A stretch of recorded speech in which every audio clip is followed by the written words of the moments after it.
ನೋಡಿ relations and ಫಂಕ್ಷನ್ಸ್ಗೆ related ಆಗಿರ್ತದೆ 3 marks questions. ಇದರಲ್ಲಿ 3 ಮಾರ್ಕ್ಸ್ ಕ್ವಶನ್ಸಲ್ಲಿ ಒಟ್ಟು 9 ಕ್ವಶನ್ಸ್ ಬರುತ್ತೆ 3 ಮಾರ್ಕ್ಸಲ್ಲಿ. ನೀವು ಅಷ್ಟು ಓದಿರಬೇಕು. ಇದೊಂದು ಎಕ್ಸಾಂಪಲ್ ಅಷ್ಟೇ. ಓಕೆ, ಇದೇ ಪ್ಯಾಟ್ರನಲ್ಲಿ ಬೇರೆ ಪ್ರಾಬ್ಲಮ್ಸನ್ನು ಟ್ರೈ ಮಾಡಿ. Let L be the set of all lines in XY plane and R is the relation in set of lines L, defined as R is equal to set of all order pairs L1, L2 such that L1 is parallel to L2. ಇದೇ ಥರ ಇನ್ನೊಂದು problem ಇದೆ. Okay, L1 is perpendicular to L2 ಅಂತಲೂ ಇದೆ.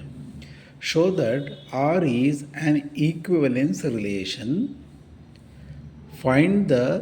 ಅದ್ರ ಜೊತೆಗೆ find the set of all lines related to the line y is equal to 2x plus 4. ಇದೇ related ಆಗಿ ಸೆಟ್ ಆಫ್ ಲೈನ್ಸ್ ರೆಪ್ರೆಸೆಂಟ್ ಮಾಡ್ತಕ್ಕಂಥ ಒಂದು ಲೈನನ್ನು ಬರೀರಿ ಅಂತ ಕೇಳಿದ್ದಾರೆ. ಓಕೆ, ಫಸ್ಟ್ ನಾವು ಈಕ್ವಲೆನ್ಸ್ ರಿಲೇಷನ್ ಅಂತ ಶೋ ಮಾಡೋಣ. Solution given L is A set of lines. ನೀವು ಅದನ್ನು L1, L2, L3 dash dash. ನಿಮಗೆ ಜಿಯೋಮೆಟ್ರಿಕಲ್ ಫಿಗರ್ ಗೊತ್ತಿರಲಿ, ಇದು ಫಸ್ಟ್ ಪೀಸ್ನಲ್ಲೇ ಬಂದಿದೆ. y is equal to mx plus c. y is equal to mx plus c is a line which cuts on the y-axis at a distance c. ನೋಡಿ, ಇದನ್ನು ನಾವು intercept ಅಂತ ಕರಿತೀವಿ. Intercept ಅಂದರೆ ಒಂದು ಲೈನು y-ಆಕ್ಸ್ ಮೇಲೆ c ಅನ್ನೋ ಡಿಸ್ಟೆನ್ಸಲ್ಲಿ ಕಟ್ ಆಗಿದೆ. ಇದರಲ್ಲಿ m ಅಂದರೆ slope of this line, c ಅಂದರೆ ಇಲ್ಲಿಂದಲಿರ್ತಕ್ಕಂಥ ಡಿಸ್ಟೆನ್ಸನ್ನು ನಾವು c ಅಂತ ಕರಿತೀವಿ.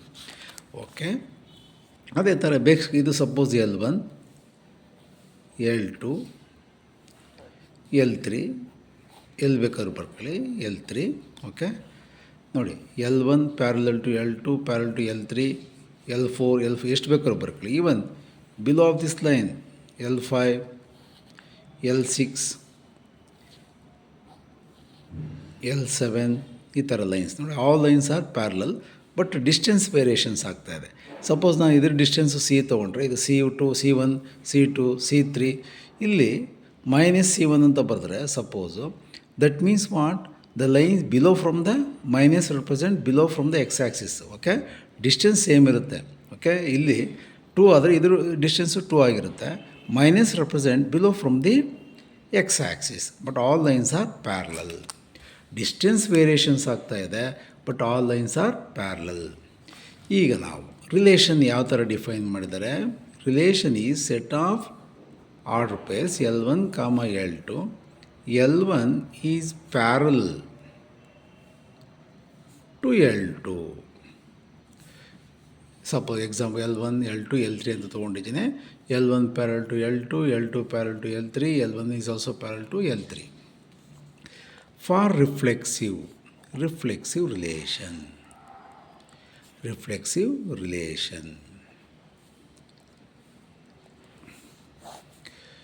L1 is parallel to itself. ಒಂದು ಲೈನು ಅದೇ ಲೈನ್ಗೆ ಯಾವಾಗಲೂ ಪ್ಯಾರಲ್ ಆಗಿರುತ್ತೆ. That means what, collinear. The lines lies on same line, that means what, collinear. L1 is parallel to itself. L1 is parallel to itself ಅಂದರೆ L1, L1 ಅಂತಲೇ ಬರಬೇಕು, same. L1, L1 belongs to R. L1 is parallel to itself, that is L1. L1, L2 belongs to R. Then R is reflexive relation.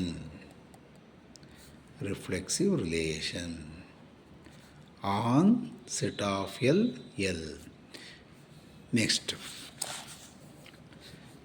ಬೇಕಾದ್ರೆ ಬರೀಬೋದು, L1 belongs to L. L1 belongs to L. For symmetric relation, for all L1, L2 belongs to L, L1 is parallel to, L1 is parallel to L2, L2 is also parallel to L1. L1 is parallel to L2 and L2 is also parallel. Geometrical figure ನೋಡ್ಕೊಂಡೇ ಬರ್ರಿ. L1 ನೋಡಿ, L1 parallel to L2. L2 is also parallel to L1. Therefore, L1 comma L2 belongs to R. It implies L2 comma L1 is also belongs to R. Hence, R is symmetric relation. Symmetric relation. Next, for transitive. For transitive. For all L1 comma L2 comma L3 belongs to set of lines, L1 is parallel, symbol ಬರಿತೀನಿ, ಹಿಂಗೆ ಬರಿತೀನಿ. L1 is parallel to L2. ನೋಡಿ, L1 is parallel to L2. L2 is also parallel to L3. ನೋಡಿ, L2 is also parallel to L3. And L2 is also parallel to L3. It implies, ನೋಡಿ ಇವೆರಡು same ಇದೆ, it implies L1 is also parallel to L3. ನೋಡಿ, L1 parallel to L2, L2 parallel to L3 and L3 parallel to L1, or L1 is also parallel to L3. L1 is parallel to L3. L1 is parallel to L3. Hence ಬರಬೇಕು, order peer form ಬರಲೇಬೇಕು. ಈ ಥರ ವರ್ಡ್ಸಲ್ಲಿ ಬರೆದ ಮೇಲೆ L1 comma L2 belongs to R and L2 comma L3 belongs to R. It implies L1 comma L3 is also belongs to R. Hence, R is transitive relation. A relation satisfied, reflexive satisfied ಆಗಿದೆ, symmetric satisfied ಆಗಿದೆ, ಟ್ರಾನ್ಸಿಟಿವು satisfied ಆಗಿರೋದ್ರಿಂದ ನಾವೇನಂತ ಬರೀಬೇಕು ಲಾಸ್ಟ್ಗೆ conclusion. ಅವರು equivalence relation ಅಂತ show ಮಾಡಿ ಅಂತ ಕೇಳಿರೋದ್ರಿಂದ hence the relation is valid. Relation R is valid reflexive relation, symmetric relation and transitive relation. Hence, the given relation R is equivalence relation. Equivalence relation. Equivalence relation ಗೆ separate ನೀನು prove ಮಾಡೋ ಅವಶ್ಯಕತೆ ಇಲ್ಲ. ಕೆಲವು ಸಲ ಯೂನಿವರ್ಸಲ್ ರಿಲೇಷನ್ ಅಂತ ಕೇಳ್ತಾರೆ. Universal ರಿಲೇಷನ್ಗೆ definition R is always equal to A cross A. Okay, universal relation ಅಂದರೆ relation is always is equal to A cross A. ಇದನ್ನು ನಾವು ಯೂನಿವರ್ಸಲ್ ರಿಲೇಷನ್ ಅಂತ ಕರಿತೀವಿ. ಆ್ಯಂಡ್ ಆಲ್ಸೋ ಕ್ವಶನ್ ಒಳಗಡೆ ಏನು ಕೇಳಿದ್ದಾರೆ, ಕ್ವಶನಲ್ಲಿ find the set of all lines related to the line y is equal to 2x + 4. y is equal to 2x + 4ಗೆ related ಆಗಿ ಸೆಟ್ ಆಫ್ ಲೈನ್ಸ್ ಅಂತ ಬರೀರಿ. ನಾನು ಆಗಲೇ ಜಿಯೋಮೆಟ್ರಿಕಲ್ ಫಿಗರ್ ಇದು y is equal to mx + c, y is equal to mx + c, y is equal to mx + c, L1, L2, L3 all lines are parallel. But distance, ಇಲ್ಲಿಂದ distance ಮಾತ್ರ variations ಆಗ್ತಾಯಿದೆ.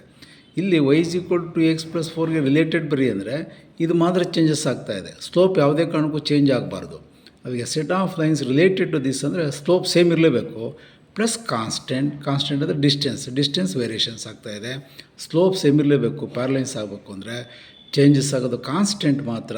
C ಅಂದರೆ ಏನು sir, belongs to R. ಇದು set of lines related to this line.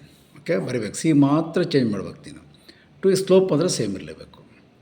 Okay, ಇದೇ ಥರ ಇದು ಒಟ್ಟು 9 ಪ್ರಾಬ್ಲಮ್ಸ್ ಇದೆ. ಓಕೆ, ಇದು ಒಂದು ಎಕ್ಸಾಂಪಲ್ ಅಷ್ಟೇ.